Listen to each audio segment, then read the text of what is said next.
आज सुर्खियों में नीरज चोपड़ा हैं, तो शुरुआत भी उसी से करते हैं। अमेरिका में वर्ल्ड एथलेटिक्स चैंपियनशिप के जेवलिन थ्रो में भारत के नीरज चोपड़ा ने सिल्वर मेडल जीता है। नीरज ने अपने चौथे थ्रो में 88.13 मीटर का जो थ्रो है वो किया और दूसरे नंबर पर वो रहे और ये सिल्वर जीतकर नीरज चोपड़ा ने नया इतिहास भी रच दिया है। पहली बार वर्ल्ड एथलेटिक्स चैंपियनशिप में किसी भारतीय पुरुष ने सिल्वर मेडल जीता है।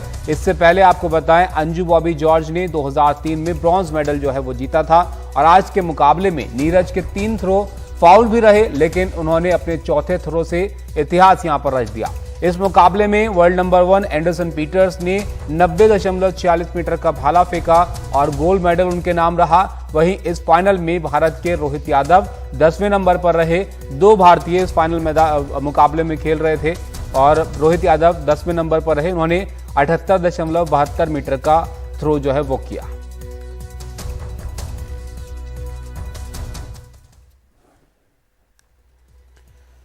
तो वर्ल्ड एथलेटिक्स चैंपियनशिप जो थी, यहां पर एक मेडल की उम्मीद नीरज चोपड़ा से थी, वो उन्होंने पूरी की है। सिल्वर मेडल उनके नाम आया। पहली बार जो है इस टूर्नामेंट में वो खेल रहे थे। इससे पहले 2 बार टूर्नामेंट में वो नहीं खेल पाए थे और अब यहां पर जो शुरुआत की है उन्होंने वो जबरदस्त तरीके से अपनी की है सिल्वर मेडल के साथ। और इस मेडल के बाद जाहिर है तमाम जगह पर अब खुशी है और लोग इसको सेलिब्रेट कर रहे हैं।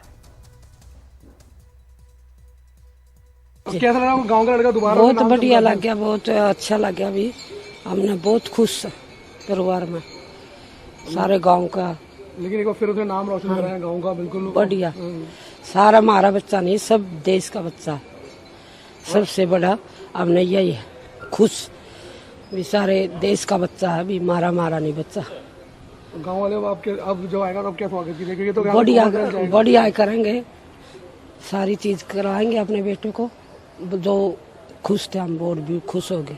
कुछ इंचों से चूका, बस सिर्फ कुछ इंचों से चूक गया, लेकिन थोड़ा बुरा लगा। लेकिन फिलहाल गोल्ड से कुछ इंचों से चूक गया बस। नहीं, यहाँ तक जब पहुंचना ही बहुत बड़ी बात है।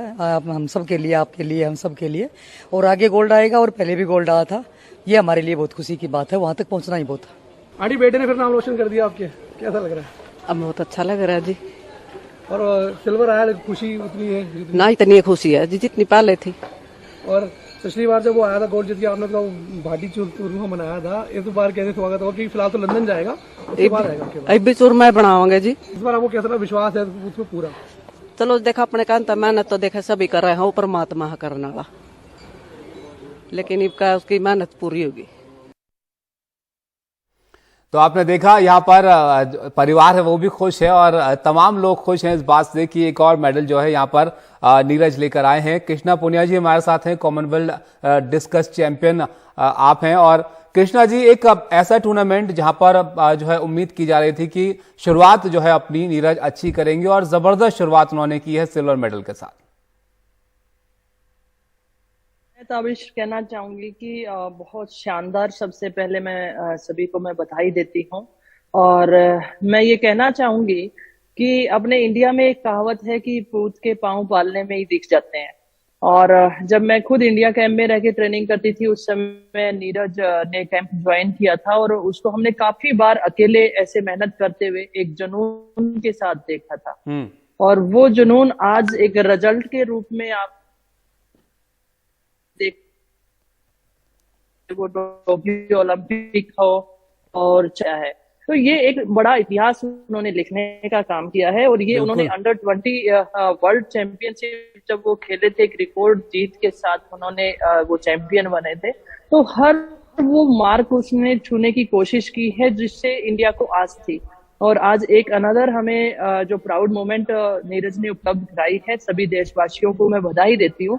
वास्तव में उस बच्चे को हमने ट्रेनिंग करते हुए देखा था और मन भी ये कहता था। एक दिन मेरी और वीरेंद्र पुनिया जी की ऐसे ही चर्चा हो रही थी, तो उन्होंने कहा था कि ये लड़का एक दिन ओलंपिक में गोल्ड मेडल जीतेगा और वही हुआ। तो बहुत शानदार इनकी थ्रो रही। 88.13 मीटर थ्रो है, जो एक नियर 90 मीटर थ्रो, और लगातार उस अचीवमेंट को प्राप्त कर रहा है। तो इसका मतलब वो स्टेबल एथलीट है और काफी लंबा वो रास्ता तय करेगा। बिल्कुल। आप यहाँ पर कृष्णा जी, ये भी एक बहुत इंपॉर्टेंट पॉइंट है कि जो नीरज हैं वो लगातार कंसिस्टेंसी उनकी परफॉर्मेंस में दिखी है और टूर्नामेंट दर टूर्नामेंट वो अपने आप को और बेहतर करते जा रहे हैं, और बेहतर करता जा रहा है। और यही एक तो लंबे समय तक टिकने वाले और अच्छे एथलीट की निशानी होती है। अभी वो 24 वर्षीय एथलीट है और जिस वर्ल्ड क्लास थ्रोवर्स के बीच में वो है और जो उसकी रेंज है, तो उससे मैं तो और ज्यादा आशा कर सकती हूँ कि वो 90 मीटर थ्रो को कभी भी क्रॉस कर सकता है। वो उसकी रेंज अभी है, 90 मीटर थ्रो को क्रॉस करने वाली रेंज अभी है उसकी, क्योंकि ये लाइट इम्प्लीमेंट है जो वो फेंकता है, जैसे डिस्कस थ्रो है या जेवलिन थ्रो है। इसमें जो मार्क को बढ़ाने की जो स्थिति है वो 1 से 2 मीटर की कभी भी एकदम आप हाई कर सकते हैं, तो कभी भी वो थ्रो उसकी निकल सकती है। तो वो 90 मीटर के बिल्कुल क्लोज जाके गया है, तो वो ये 90 मीटर वाली थ्रो कभी भी क्रॉस कर सकता है। आज जो फर्स्ट गोल्ड मेडलिस्ट जो हमारे बीच में ग्रेनाडा से पीटरसन था, जिसने लगातार 3 थ्रो ओवर 90 किया, तो वो चीज मैं अपने नीरज में भी देख रही हूँ और वो कभी भी हमारे लिए वैसा हो सकता है। कृष्णा जी, एक सवाल मैं पूछना चाह रहा हूँ। विमल बोल रहा हूँ। जी विमल। कृष्णा जी, मैंने आपको थ्रो करते हुए देखा है ओलंपिक्स में भी, कॉमनवेल्थ में भी। जो एक कल्चर है, उस समय आप कहती थी कि थ्रो में जैसे शॉर्टपुट में कुछ अच्छे प्लेयर हुए, डिस्कस में कुछ अच्छे प्लेयर्स हुए, जैवलिन का एक कल्चर जो है, ये उस समय भी काफी प्लेयर थे लेकिन वो 80 या 85 क्रॉस नहीं करते थे। एक प्लेयर कंसिस्टेंट मिला है। आज के डेट में हमारे पास एक फौज खड़ी है। अगर दुनिया के सारे देशों की बात करें तो 80 मीटर से ज्यादा या 75 मीटर 76 मीटर से ज्यादा फेंकने वाले अमेरिका से भी हमारे यहाँ ज्यादा हैं। आपको क्या लगता है, ओवरऑल ये कल्चर है जहां पे हम पावर हाउस बन सकते हैं जैवलिन का? मैं बिल्कुल विमल कह सकती हूँ, क्योंकि आपको मालूम है कि अब 80 मीटर के नियर अबाउट हमारे काफी थ्रोवर हैं इंडिया के अंदर। और पहले कभी डिस्कस थ्रो में इस तरीके से होता था और शॉर्ट पुट में भी काफी लंबे समय तक हमारे लोगों का रहा। और फिर विमेन डिस्कस थ्रो आया, उसके बाद अभी ये जेवलिन आया। इवन अनु रानी भी बहुत अच्छा कर रही है। तो जब से नीरज का गोल्ड मेडल अपने ओलंपिक में था, उसके बाद एक इंडिया में कल्चर सा भी बना एथलीट्स के बीच में कि हमें जेवलिन थ्रो लेना चाहिए। और जब कंपटीशन लेवल अच्छा मिलेगा किसी भी कंट्री के अंदर, तो वहां पर उस इवेंट को हम और ऊंचाइयों पे ले जा सकते हैं। क्योंकि मैंने कहा कि 80 मीटर के थ्रोवर्स आज हमारे पास काफी है इंडिया के अंदर। तो निश्चित तौर पर ये एक इंडियन कल्चर भी कह सकते हैं आप, जो नीरज ने बना दिया है। और दूसरा फिर मैं ये कहना चाहूंगी कि वर्ल्ड लीडिंग में भी अगर हम देखते हैं तो ये एक रोमांचक गेम है, जिसमें जेवलिन थ्रो को हम जब देखते हैं तो बहुत एक रोमांच वाला गेम है। और नीरज ने उस रोमांच को छूने के लिए हम सबको प्रेरित किया है। आज हम कोई भी ऐसा गेम, जेवलिन तो विशेष तौर पर हम लोग टीवी पे टकटकी लगा के देखते हैं। और राजस्थान में आप स्पोर्ट्स बोर्ड की चेयरमैन हैं, तो आप वहां पे जेवलिन प्लेयर तैयार हो रहे हैं या वहां पे आप इंफ्रास्ट्रक्चर बना रही हैं? देखिए, जो राजस्थान राज्य क्रीड़ा परिषद है वो अभी इन 3.5 वर्षों में जिस तरीके से हम कोशिश कर रहे हैं कि हम हमारे जो राजस्थान का जो गेम है, जो एथलीट्स हैं वो आगे आए। निश्चित तौर पर जैसे हमारे जो एथलीट हैं भावना जाट, जिन्होंने ओलंपिक में पार्टिसिपेट किया, और अभी मंजू है बालास्वामी है, वो भी क्वालिफाई कर चुकी है। तो इस तरीके से मैं कहना चाहूंगी कि हमारे प्रयास है। और रियो ओलंपिक में अगर पैरा ओलंपिक में देखें तो भी हमारे काफी मेडल थे। पर हम कोशिश यही कर रहे हैं कि जिस तरीके से आज एक एथलेटिक को पहचान मिली है, तो हम एथलीट्स को ज्यादा से ज्यादा निकालें। और आने वाले समय में भी हमारा यही फोकस रहेगा कि हम टैलेंट सर्च करके और उस पे इवेंट वाइज हम उसको आगे बढ़ाने के लिए हम प्रयास कर रहे हैं। कृष्णा जी, अगर हम इस जेवलिन की बात करें तो जब से नीरज जो है वो परफॉर्म कर रहे हैं, काफी दिलचस्प हो गया, लोगों को बड़ा मजा आता है उनके गेम को देखने में। आप नीरज में क्या अलग देखते हैं बतौर एक एथलीट? जो उनकी परफॉर्मेंस को अब इतना सराहा जाता है, पसंद किया जाता है, वो तो जाहिर है अपने आप को और बेहतर करने की कोशिश जरूर करते होंगे यहाँ पर। और दूसरा ये भी बताइए कि हम जो ये थोड़े से वक्त का गेम देखते हैं, इसके पीछे एक लंबी मेहनत होती है, कई साल तक जो एथलीट हैं वो अपने आप को तैयार करते हैं। उसके बारे में थोड़ा उन लोगों को समझाइए जो इस गेम को देखकर अब बहुत एंजॉय करते हैं। विमल जी, मैं निश्चित तौर पर जो बात आपने बहुत अच्छा क्वेश्चन ये किया है कि लोगों को लगता है कि ये तो सिर्फ एक दिन में तैयार हो गया होगा। लगभग 6-7 साल मुझे ही हो गए अपने गेम को छोड़े हुए, और उससे वो 3-4 साल पहले वो कैंप में था। लगभग 10 साल के करीब की मैं बात कह सकती हूँ। एक जूनियर बच्चा इंडिया कैंप में आता है और अकेला एक जुनून के रूप में उस जेवलिन को, ज्यादातर मैंने उसके हाथ में जेवलिन को थामे हुए मैंने देखा है। एक गहरे समंदर की तरह शांत वो लगा रहता था, और लेकिन जब रिजल्ट देने की बात आई तो उसने अपने आप को प्रूव किया। तो नीरज के बारे में मैं यही एक कहना चाहूंगी कि वो एक गहरे समंदर के रूप में लगा रहता था, और जब रिजल्ट देने की बात आई तो टोक्यो गोल्ड मेडल हमारे पास निकल के आया था। साथ ही जितने भी दर्शक मुझे देख रहे हैं, जब कोई अचीवमेंट्स, कोई बिग अचीवमेंट्स इंडिया का एथलीट लेके आता है तो उसी तरफ क्रेज बच्चों का बढ़ता है, पेरेंट्स का बढ़ता है।